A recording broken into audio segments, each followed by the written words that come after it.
అందుకే ఇలా జరిగింది అంటూ నీలో నువ్వే మరి బాధపడకు. ఏ చెట్టు కంతటి గాలి ఉండును చూడరా.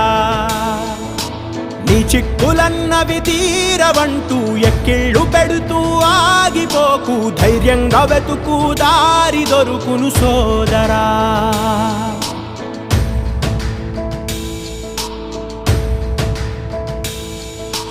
పడుతూ పడుతూ ఉన్నా, పొరబడుతూ పడుతూ ఉన్నా, తడబడకు విడకు ఎప్పుడు పరీక్షలు ఎదురైనా. నెడుతూ నెడుతూ ఉన్నా, విధి వలలే విసురుతూ ఉన్నా, ఎదురెళుతూ తెంచుకు వెళ్ళు సంకెళ్ళే ఎన్నున్నా. చూడు చూడు చూడు చరితలు చూడు, తెలుపును సత్యాలు. ఒడిదుడుకుల అడుగులు పడక గెలిచిన వాడే